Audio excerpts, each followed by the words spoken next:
Hey guys, this is Keelan. Welcome back to my channel on Common Sense America, and the topic I want to touch on is the Kobe Bryant Gayle King scandal, where she invited Leslie Jones on her channel to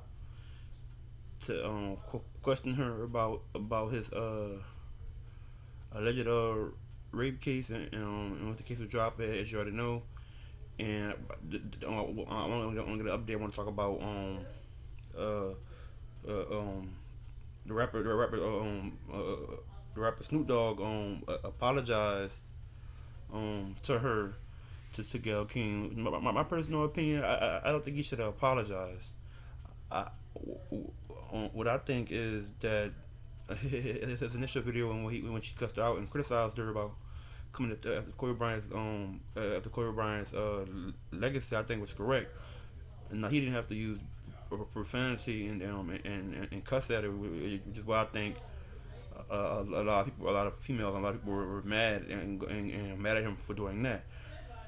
I don't agree with him because I think there was more words in English language that he could have used to describe his distaste or disgust her actions and going after Kobe Bryant to try to remember his legacy, to basically use that to denigrate and demonize black men as something Hunter overdid it with Dave Chappelle and Michael Jackson, or whatever, try to demonize them to try to segue that into new deals or new contracts are getting promoted. And I think it's what you call I think basically I think she's a tool of liberal racism or whatever. Is that the liberal racism because she knows that her getting that $11 million contract, which is revealed, and she's saying that that video the studio put the video out was misleading. I'm like, no, you're misleading by inviting Leslie Jones there and asking her question, not only asking her question once, but trying to get a certain answer out of her, so you could use it and spin that. When you sign that contract, you basically give that new contract. She's getting paid $11 million a year now, or something crazy like that. Even she's not even that good, my personal opinion.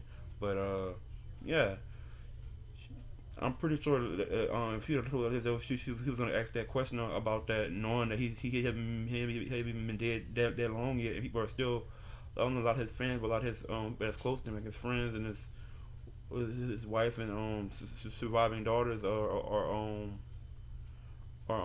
people are still grieving him about his death.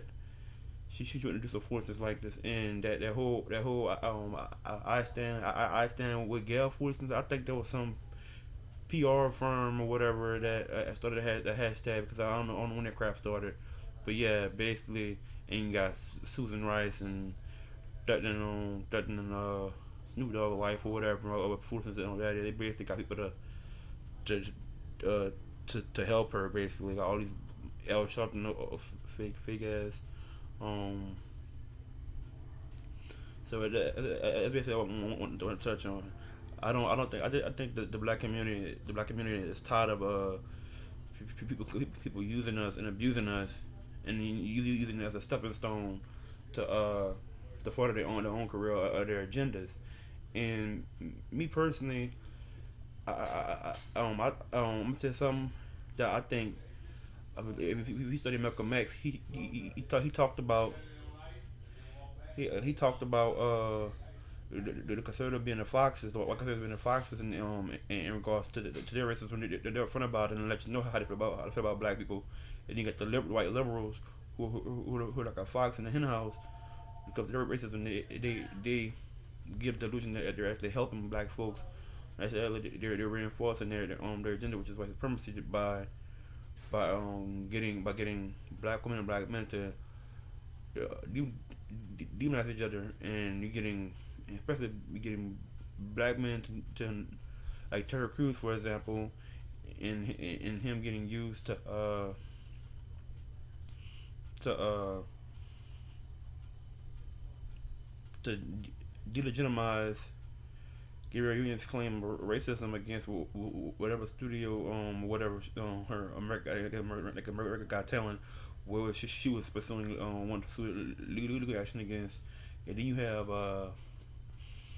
black women that's you can see all over social media as using feminism, which if we actually sit down study feminism, the movement is essentially a movement for white women to into the workforce and concede and get power from white men who had a monopoly on economics and all of that, the leading positions in a lot of industries, basically being the barons and gate, gatekeepers of industries or whatever and stuff like that. And they wanted that, and to get that, they use black folks and black men to help their group and get their agenda across.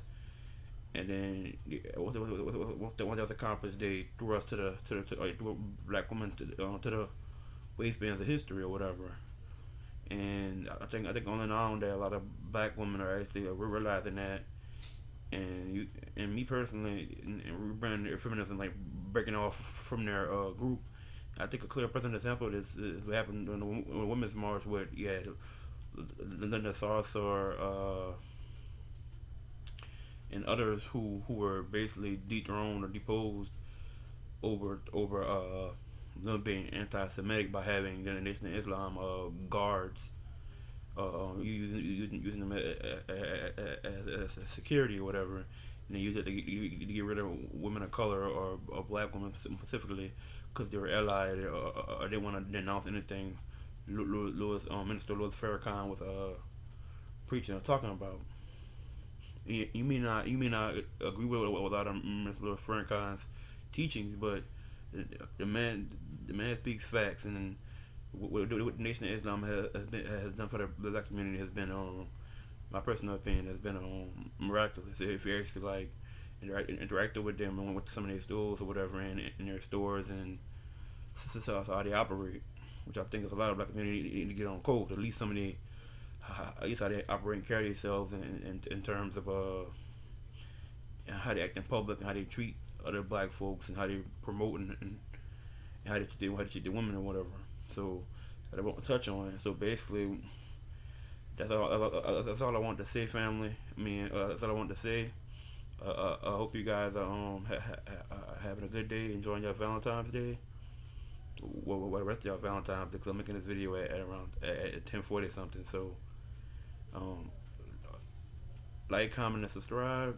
And if you guys wanna want more content, just leave me a comment in the comment section and make any video recommendations. Peace out.